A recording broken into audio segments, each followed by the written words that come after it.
नमस्कार। दुनिया बहुत तेज़ी से बदल रही है और सितंबर 2025 के आसपास तो कुछ ज़्यादा ही हलचल रही है। आज हम कुछ हालिया स्रोतों को ज़रा खंगालेंगे। नेपाल में जो राजनीतिक उथल-पुथल हुई, मणिपुर में शांति की कोशिशें और भारत में नए कानून, विज्ञान, समाज, कई दिलचस्प खबरें हैं। बिल्कुल, हमारे पास कई तरह के स्रोत हैं आज और हम देखेंगे कि कैसे पड़ोस में हुई एक कह सकते हैं अप्रत्याशित क्रांति, हम्म, फिर भारत के अपने नीतिगत बदलाव, हम्म, कुछ वैज्ञानिक सफलताएं भी हैं और कुछ चिंताजनक सामाजिक रुझान भी। ये सब मिलकर क्या तस्वीर बनाते हैं? कोशिश यही रहेगी कि इन मुश्किल मुद्दों को आसानी से समझें और देखें कि इनका असली मतलब क्या निकलता है। हाँ, तो चलिए सीधे मुद्दे पर आते हैं। शुरुआत करते हैं नेपाल से। सितंबर 2025 की शुरुआत में वहां एक बड़ा राजनीतिक भूचाल आया। वैसे तो वहां 2015 के संविधान के बाद भी राजनीति का स्थिरता चली रही थी। हाँ, वो ओली प्रचंड देवबा के बीच सत्ता की खींचतान तो थी ही। बिल्कुल। और इसी खींचतान के बीच 4 सितंबर को ओली सरकार ने एक ऐसा कदम उठाया जिसने मतलब आग में घी का काम कर दिया। सोशल मीडिया बैन वाला। हाँ, इंस्टाग्राम, फेसबुक, एक्स, डिस्कॉर्ड ऐसे 26 प्लेटफॉर्म्स पर बैन लगा दिया। वजह बताई गई कि रजिस्ट्रेशन वगैरह की दिक्कतें हैं। और फिर जो हुआ वो शायद किसी ने सोचा भी नहीं था। 8 सितंबर से खासकर जेनजी जो युवा पीढ़ी है वो सड़कों पर उतर आई हाँ, और ये प्रदर्शन काफी हिंसक हो गए। सरकारी इमारतें जलाई गई, नेताओं के घर निशाना बने। हाँ, मैंने पढ़ा। करीब 34 मौतें हुई, 1000 से ज्यादा लोग घायल हुए। और ये पहले के आंदोलनों से अलग था, है ना? जैसे 1990 या 2006 वाले। बिल्कुल अलग, उनमें पार्टियां शामिल थी। ये तो युवाओं का अपना आंदोलन था जो इंस्टाग्राम और डिस्कॉर्ड जैसे प्लेटफॉर्म्स पर ही वहीं से संगठित हुआ। कमाल है। ये तो सबसे चौंकाने वाली बात थी इसमें कि कैसे एक डिजिटल फैसले ने, एक सोशल मीडिया बैन ने जमीन पर एक ऐसी युवा क्रांति को जन्म दे दिया जिसने स्थापित राजनीतिक दलों को मतलब पूरी तरह से अप्रासंगिक बना दिया। ये दिखाता है कि आज टेक्नोलॉजी और सूचना का प्रवाह कितना कितना ताकतवर हो चुका है। तो नतीजा क्या निकला इसका? नतीजा 9 सितंबर की शाम तक प्रधानमंत्री ओली को इस्तीफा देना पड़ा। फिर इस उथल-पुथल के बाद राष्ट्रपति सेना प्रमुख और कुछ नागरिक संगठन भी थे, जैसे हमी नेपाल एनजीओ। अच्छा। हाँ, इनकी मध्यस्थता से एक हल निकालने की कोशिश हुई। और इस कोशिश से एक ऐतिहासिक नतीजा निकला, जहां तक मुझे पता है। बिल्कुल ऐतिहासिक। नेपाल को अपनी पहली महिला प्रधानमंत्री मिली, पूर्व मुख्य न्यायाधीश सुशीला कार्की। वो अपनी स्वतंत्र छवि के लिए जानी जाती हैं। हाँ, सुना है उनके बारे में। उन्हें अंतरिम प्रधानमंत्री नियुक्त किया गया और जिम्मेदारी दी गई कि मार्च 2026 तक निष्पक्ष चुनाव कराएं। लेकिन कहानी शायद यहीं खत्म नहीं हुई। कुछ संवैधानिक पेच भी फंसा है। हाँ बिल्कुल, कार्की जी ने आते ही संसद भंग कर दी और इस पर तुरंत संवैधानिक सवाल उठ खड़े हुए। संविधान का एक अनुच्छेद है 66(7) जो कहता है कि संसद तभी भंग हो सकती है जब प्रधानमंत्री बनाने के सारे रास्ते बंद हो जाएं। अच्छा। और दूसरा अनुच्छेद 66(2) कहता है कि राष्ट्रपति को कैबिनेट की सलाह पर काम करना चाहिए। अब यहाँ यह जो जेन जी के दबाव में संसद भंग हुई, इसे बड़ी पार्टियों और बार एसोसिएशन ने असंवैधानिक बताया है। तो अब नेपाल एक दिलचस्प बल्कि कहें तो मुश्किल मोड़ पर है। हाँ, एक तरफ ये गैर पारंपरिक नेतृत्व है और दूसरी तरफ संवैधानिक वैधता के गंभीर सवाल। मामला सुप्रीम कोर्ट जा सकता है। आगे का रास्ता मार्च 2026 के चुनावों पर निर्भर करेगा और ये भी कि सुप्रीम कोर्ट इन संवैधानिक सवालों का निपटारा कैसे करती है। ये देखना भी अहम होगा कि पारंपरिक पार्टियां इस नई हकीकत से कैसे निपटती हैं। और इसी बीच भारत के प्रधानमंत्री मोदी ने भी सुशीला कार्की को बधाई दी है। भारत नेपाल दोस्ती, महिला सशक्तिकरण का जिक्र किया और खास तौर पर नेपाली युवाओं की तारीफ की। हाँ, वो जिन्होंने हिंसा के बाद खुद सड़कों की सफाई की थी। हाँ, उसी जज्बे की। हाँ, भारत की प्रतिक्रिया काफी सधी हुई थी, पड़ोसी देश में स्थिरता की उम्मीद जताते हुए। चलिए अब नेपाल से भारत की ओर आते हैं। 13 सितंबर 2025 ये एक अहम तारीख रही। प्रधानमंत्री मोदी ने मणिपुर का दौरा किया। मई 2023 में जब से वहां हिंसा भड़की थी, उसके बाद ही उनकी पहली यात्रा थी। हाँ, और इसे शांति और सुलह की दिशा में एक बड़ा सांकेतिक कदम माना जा रहा है। मणिपुर में हालात तो काफी खराब रहे हैं। मेती और कुकीजो समुदायों के बीच संघर्ष, जमीन, पहचान, प्रतिनिधित्व के मुद्दे काफी गहरे हैं। जी हाँ, मेती 2023 की हिंसा के बाद से हालात बहुत तनावपूर्ण बने हुए हैं, बहुत नुकसान हुआ है। ताज़ा जानकारी क्या है, मतलब अभी क्या स्थिति है वहाँ? देखिए, लगभग 60,000 लोग अभी भी विस्थापित हैं, राहत शिविरों में रह रहे हैं। 2023 की हिंसा में करीब 250-600 जानें गई थीं और घाटी और पहाड़ी इलाकों के बीच वो जो बफर जोन्स बने थे, वो अभी भी कायम है। ऐसे माहौल में प्रधानमंत्री का दौरा तो वाकई मायने रखता है। हाँ, बिल्कुल। उन्होंने चुराचांदपुर और इम्फाल दोनों जगहों पर जाकर विस्थापित परिवारों से मुलाकात की और ये जरूरी था कि वो दोनों समुदायों के लोगों से मिले, शांति बहाली की अपील भी की। और कुछ बड़ी घोषणाएं भी हुई हैं शायद, पैकेज वगैरह। जी हाँ, घोषणाएं तो हुई हैं। मणिपुर के लिए करीब 7,300 करोड़ रुपए की परियोजनाएं, इम्फाल के लिए अलग से 1,200 करोड़ और जो विस्थापित लोग हैं उनके पुनर्वास के लिए करीब 3,500 करोड़ रुपए का विशेष पैकेज दिया गया है। 7,000 नए घर बनाने का वादा भी है। कनेक्टिविटी पर भी कुछ बात हुई? हाँ, उस पर भी जोर था। मिजोरम में एक नई रेलवे लाइन, बहराबी सायरांग लाइन और राजधानी एक्सप्रेस का वर्चुअल उद्घाटन किया गया। ये पूर्वोत्तर को जोड़ने की जो बड़ी योजना है, उसी का हिस्सा है। सुनने में तो ये सब अच्छा लगता है, घोषणाएं बड़ी हैं, लेकिन क्या ये काफी होगा? जमीनी हकीकत बदल पाएगी? देखिए, ये यात्रा और ये घोषणाएं केंद्र सरकार की तरफ से एक सकारात्मक पहल जरूर है।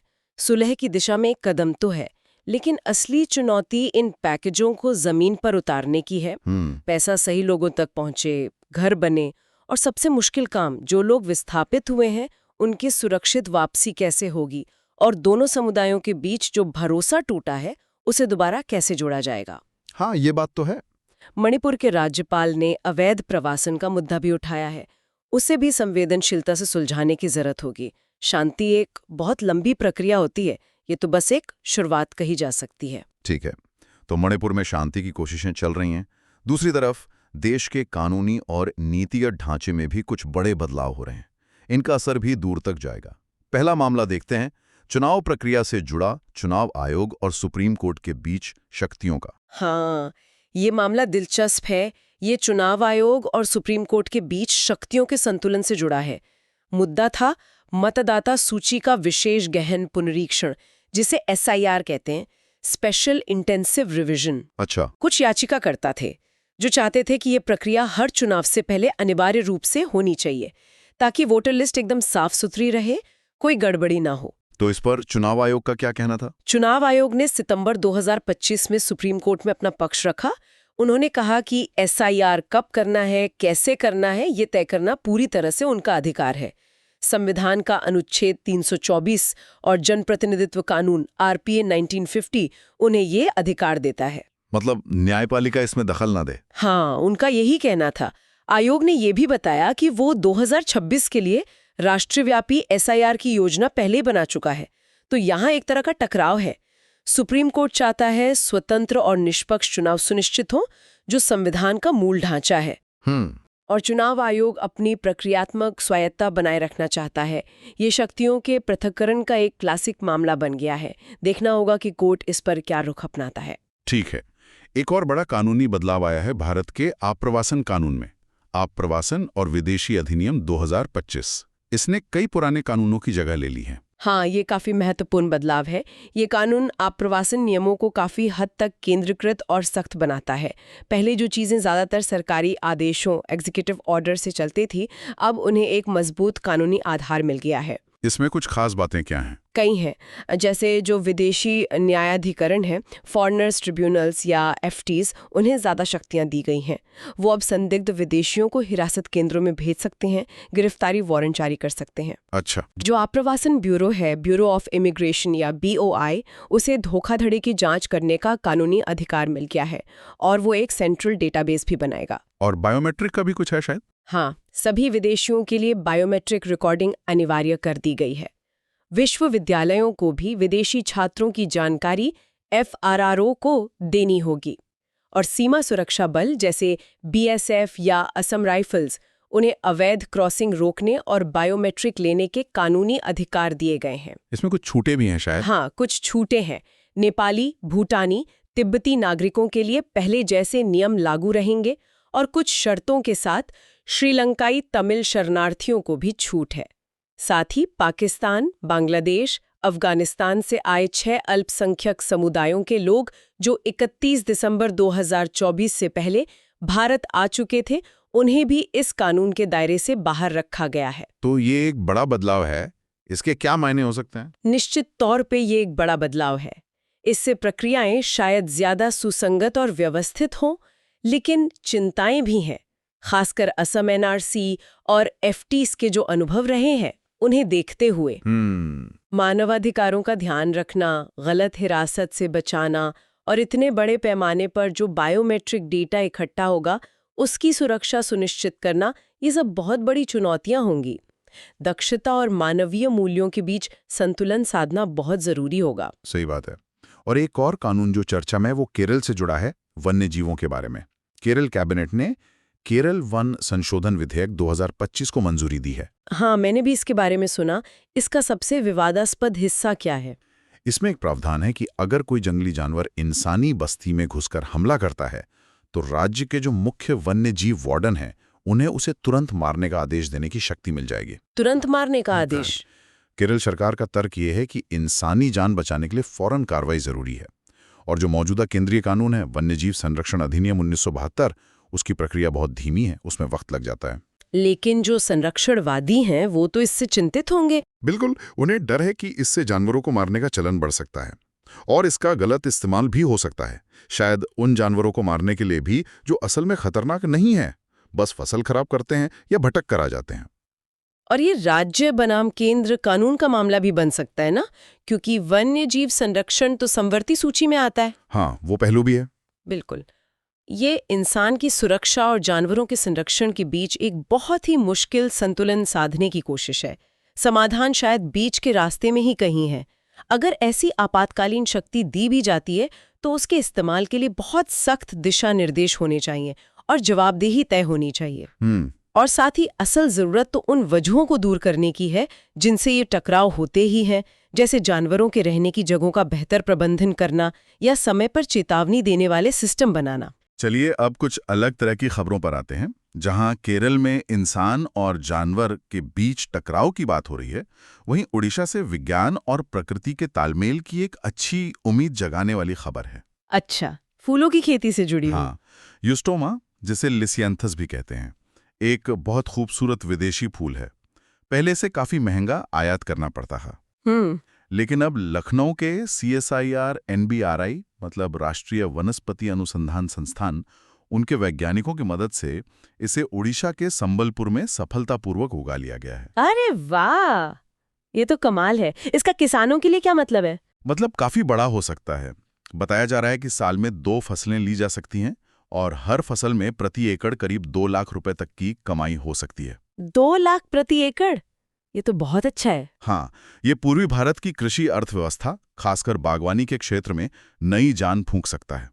ये दिखाता है कि कैसे सही वैज्ञानिक शोध किसानों की आय बढ़ा सकता है और आयात पर हमारी निर्भरता कम कर सकता है। बहुत बढ़िया खबर है ये तो। लेकिन हर खबर इतनी अच्छी नहीं है।